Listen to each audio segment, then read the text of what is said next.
Bonjour et bienvenue sur la classe confinée de Madame André. Je vous retrouve aujourd'hui pour une petite lecture plaisir.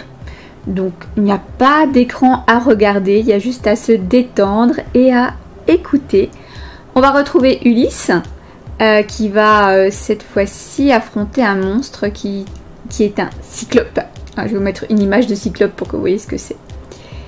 Je vous propose de commencer tout de suite la lecture. Installez-vous confortablement et profitez tout simplement. Ulysse et le cyclope. Ulysse, roi d'Ithaque et héros de la guerre de Troie, regagnait sa terre natale à la tête de sa flotte de 12 vaisseaux. Un jour, alors qu'il recherchait des vivres pour pouvoir poursuivre son voyage, il approcha d'une île que l'on disait habitée par les cyclopes, des géants qui n'avaient qu'un seul œil au milieu du front et qui avaient la terrible réputation d'être des mangeurs d'hommes.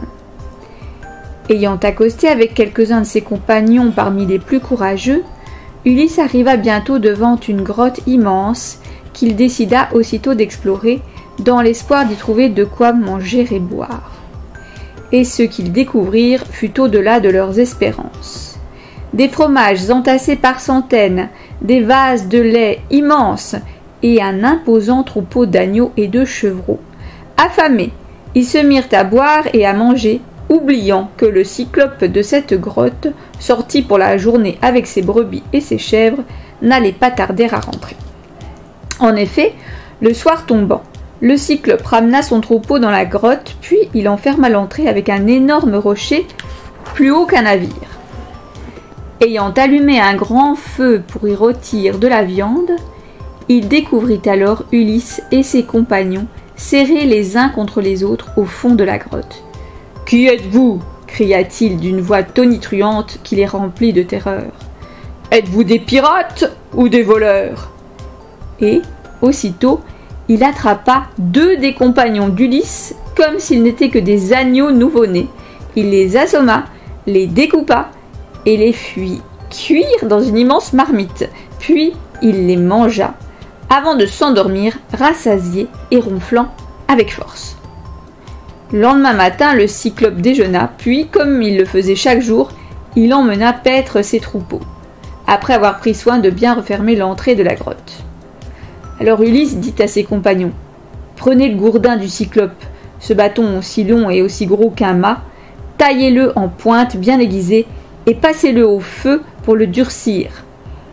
Lorsque le cyclope reviendra, nous trouverons bien un moyen d'enfoncer ce pieu dans son œil, après quoi nous pourrons nous enfuir. » Vers le soir, le cyclope ramena son troupeau dans la grotte, dont il s'empressa de refermer l'entrée. Puis, il s'approcha d'Ulysse et de ses compagnons, avec l'idée d'en attraper 2 et de les faire cuire pour son repas. Ulysse s'interposa et dit alors au géant : « Attends, cyclope, ne veux-tu pas goûter ce vin qui vient de mon pays ? J'ai sur mon bateau plusieurs tonneaux de cet excellent breuvage. Je t'en ferai cadeau. En échange, nous laisseras-tu la vie sauve ?»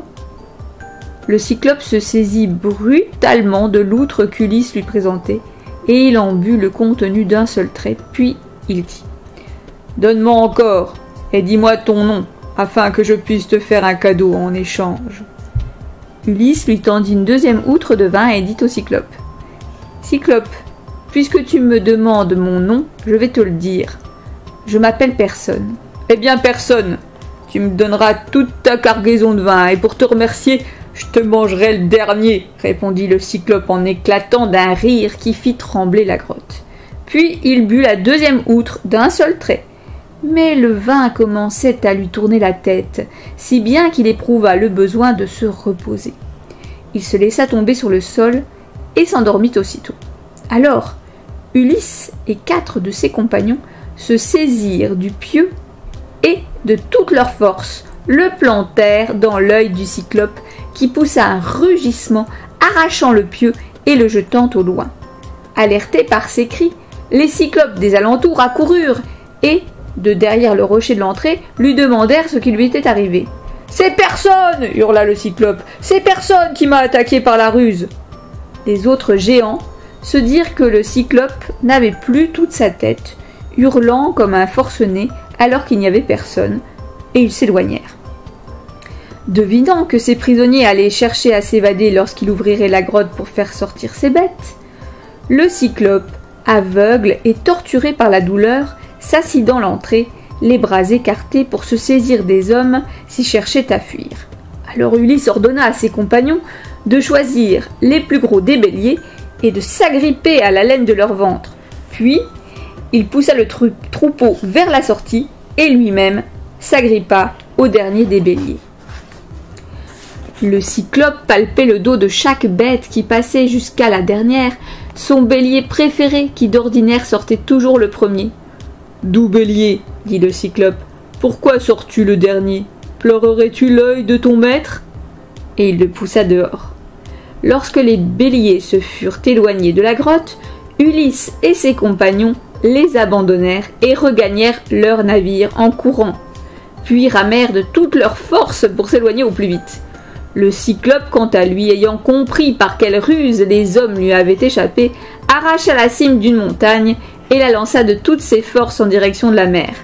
La chute de l'énorme rocher fit une grande vague qui poussa les bateaux d'Ulysse et de ses compagnons vers le large, vers d'autres aventures.